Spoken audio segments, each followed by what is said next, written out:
موت نافرمانی کی حالت میں کہیں نہ آ جائے تمہیں، وہ کوئی ضمانت تمہارے پاس نہیں ہے کہ تم کسی گناہ کا ارتکاب کر بھی چکو گے، پھر تمہیں توبہ کا وقت بھی مل جائے گا، پھر موت آئے گی، اس سے پہلے موت نہیں آ سکتی۔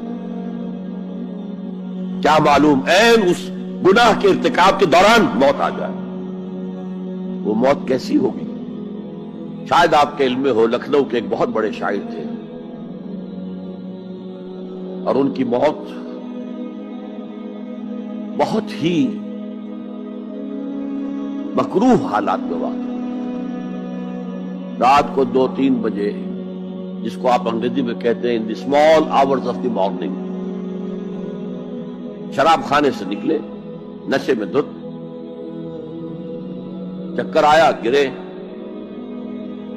اور ساتھ ہی بدرو جا رہی تھی گندی نالی، اس میں گر گئے، وہاں سے لاش برآمد۔ کیسی موت ہے یہ؟ نافرمانی کی حالت میں موت آئی ہے، شراب کے نشے کی حالت میں موت آئی ہے۔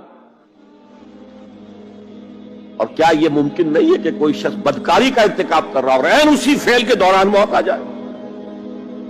اچھا، اب اگر آپ نے طے کر دیا نہیں مروں گا مگر حالت فرما برداری میں، اس کی ایک ہی شکل ہے، کوئی لمحہ بھی نافرمانی میں بسر نہ ہو، مبادا اسی لمحے موت آ جائے۔ ہر لمحے کا پہرا دیجئے، ہر ساتھ کی پوری حفاظت کیجئے،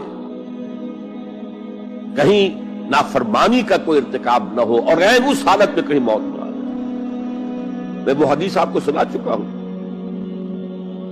لا یزنی الزانی حین یزنی وہو مومن، کوئی زانی حالت ایمان میں زنا نہیں کرتا، جب وہ زنا کر رہا ہوتا ایمان اس کے دل سے نکل کر اوپر سر پر منڈلاتا رہتا۔ کوئی چور حالت ایمان میں چوری نہیں کرتا، ولا یسرق السارق حین یسرق وہو مومن، کوئی شرابی حالت ایمان میں شراب نہیں پی سکتا، ولا یشرب الخمر حین یشرب وہو مومن۔ اگر ایمان بھی ہو دل میں اور یہ حرکات بھی ہو رہی ہو تو وہ ایمان 2 پیسے کا نہیں، 2 ٹکے کا نہیں، کیا اس ایمان کی قیمت ہے؟ کیا قدر و قیمت ہے اس کی؟ اب اگر عین اسی حالت کے اندر موت آ گئی تو یہ تو خلوع ایمان ہے، ایمان کا خالی ہو جانا ہے۔ یہ ہے وہ بات جو کہی گئی۔ اب یہ اسلام اور تقوی، ان دونوں کو یہاں نوٹ کر لیجئے۔ یا ایھا الذین آمنوا اتقوا اللہ حق تقاتہ ولا تموتن الا وانتم مسلمون۔ اے ایمان کے دعوے دارو، اللہ کا تقوی اختیار کرو جتنا کہ اس کے تقوی کا حق ہے، اور دیکھنا موت نہ آنے پائے مگر فرما برداری کی حالت۔ اب یہ اینٹیں اگر پختہ ہو گئی ہیں، ہم نے جہاد کے مختلف مراحل ان پر غور کیا تھا۔ پہلا مرحلہ کیا تھا؟ نفس امارہ کے خلاف جہاد، شیطان اور اس کی ذریت صلبی و مانوی کے خلاف جہاد، بگڑے ہوئے معاشرے کے جو پریشرز ہیں ان کے خلاف جہاد۔ یہ 3 جہاد کر کے کما حقہ فرض کیجئے کہ اب آپ تقوی اور فرما برداری کی روش پر راسخ ہو گئے، قائم ہو گئے۔ اب اگلا قدم کیا ہے؟ اب ان اینٹوں سے فصیل بنانی ہے۔ اینٹیں تو مضبوط ہو گئی، پوری طرح پٹ گئی، پختہ ہو گئی۔ وہ جو اقبال کہتا ہے کہ خام ہے جب تک تو ہے مٹی کا ایک انبار تو، اور پختہ ہو جائے تو ہے شمشیر بے زنہار تو۔ اور جس سے اکبر الہ آبادی نے بھی کہا ہے، اس سے بھی بہتر انداز میں کہا ہے، تو خاک میں مل اور آگ میں جل، جب خشت بنے تب کام چلے، ان خام دلوں کے عنصر پر بنیاد نہ رکھ، تعمیر نہ کر۔ اگر ساحل سمندر سے ریت لے کے گولا بنا دیں، وہ نم تو ہوتی ہے ریت، گولا بن جائے گا، کیونکہ اسے شیشے پر بھی ماریں گے، شیشہ کھڑا رہے گا، ریت بکھر جائے گی۔ اسی گولے کو ذرا بھٹی میں ڈال کے پکا لو، روڑا بنا لو، تو خاک میں مل اور آگ میں جل، جب خشت بنے، جب اینٹ بنو گے تب کام چلے۔ اب اگر اسے مارو گے تو کوئی نتیجہ تو برآمد ہوگا کہ نہیں؟ تو یہ پختہ افراد کی شخصیت کو پختہ کرنا، جو ہے کہ اجتماعی اس کو نظر انداز کرتی ہے، جیسا کہ میں نے عرض کیا تھا، پہلی منزل تعبیر نہیں کی، دوسری کے اوپر چڑھا ہو گئے، دوسری ہے نہیں، تیسری جو ہے وہ ہوا کے اندر اس کی تعمیر ہو رہی ہے۔ ہماری بہت سی ناکامیوں کا اصل سبب یہ ہے۔ حضور نے پہلے افراد کو تیار کیا ہے، افراد کے ہاتھوں میں ہے اقوام کی تقدیر، ہر فرد ہے ملت کے مقدر کا ستارہ، اور ہر حیث اجتماعی یا کوئی تنظیم ہو، کوئی جماعت ہو جو اسلام کی سربلندی کے لیے کام کرنا چاہیے، اسے سب سے پہلے پختہ کردار والے افراد تیار کرنے ہوں گے۔ یا ایھا الذین آمنوا اتقوا اللہ حق تقاتہ ولا تموتن الا وانتم مسلمون۔ اب دوسرا نقطہ کیا ہے؟ ان کو جوڑنا ہے، اینٹوں کو جوڑنا ہے۔ And for that you need a cement substance۔ پچھلے زمانے میں چونا وغیرہ ہوتا تھا، چونے سے جوڑا جاتا تھا، آج کل سیمنٹ ہے۔ اگر یہ سیمنٹ سبسٹنس مضبوط ہے تو یہ فصیل اور دیوار مضبوط ہے، اگر یہ نہیں ہے تو چاہے اینٹیں پختہ ہو تب بھی سیلاب کا ریلا آئے گا، بہا کے لے جائے گا۔ اینٹوں کی پختگی کے ساتھ ساتھ ان کو جوڑنے والا مورٹر جو ہے اس کو بھی مضبوط ہونا چاہیے۔ اس لیے دوسرا نقطہ یہ سہ نکاتی لایہ عمل، 3 نکاتی لایہ عمل۔ پہلا تقوی اختیار کرو اور اللہ تعالیٰ کی پوری فرما برداری اختیار کرو، کوئی لمحہ تمہارا نافرمانی میں نہ گزرے۔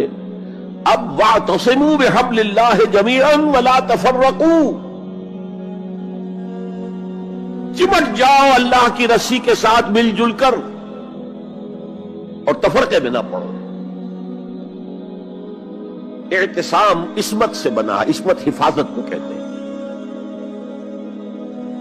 اعتصام حفاظت حاصل کرنا۔ جیسے آپ دیکھتے ہیں کہ کسی بچے کو اگر کوئی خوف لاحق ہو جائے، کوئی ڈرائے، وہ آئے گا، دوڑے گا ماں کی گود میں آ کر ماں سے چمٹ جائے گا۔ وہ یہ سمجھتا ہے اپنے چھوٹے سے ذہن کے مطابق میں قلعے میں آ گیا ہوں۔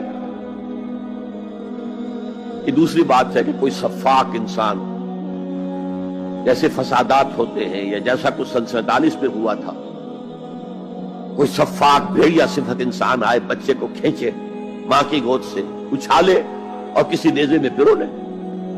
لیکن بچہ یہ سمجھتا ہے کہ میں آ گیا ہوں، پناہ میں آ گیا ہوں، قلعے میں آ گیا ہوں۔ تو یہ ہے اعتصام۔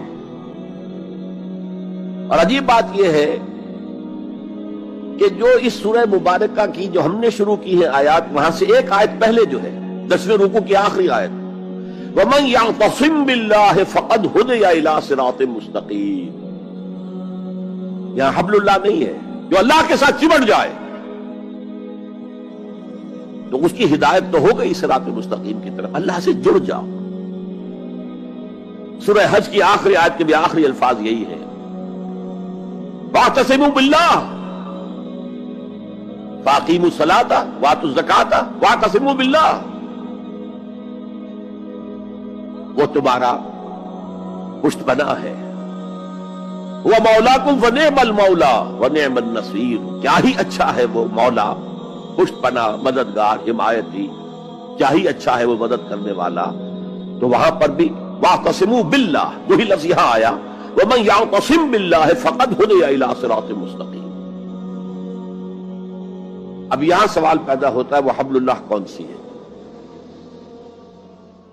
اب اصول یہ سامنے رکھیے کہ قرآن مجید میں اگر محسوس ہو کہ کسی جگہ پر کوئی ابہام ہے، اجمال ہے، کہیں وضاحت کی ضرورت ہے،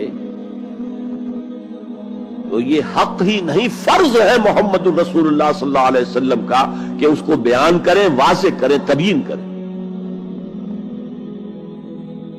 انزلنا الیک الذکر لتبین للناس ما نزل الیہم، اے نبی ہم نے آپ کی طرف یہ ذکر اس لیے نازل کیا ہے کہ آپ لوگوں کے لیے واضح کریں وہ شے جو ان کے لیے نازل کی گئی، ان کی طرف بھیجی گئی۔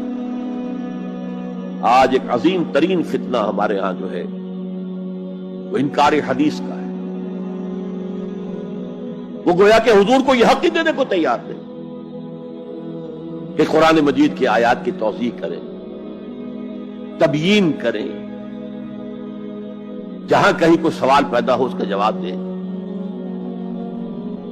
لیکن یہ جان لیجئے یہ حضور کا صرف حق نہیں، فرض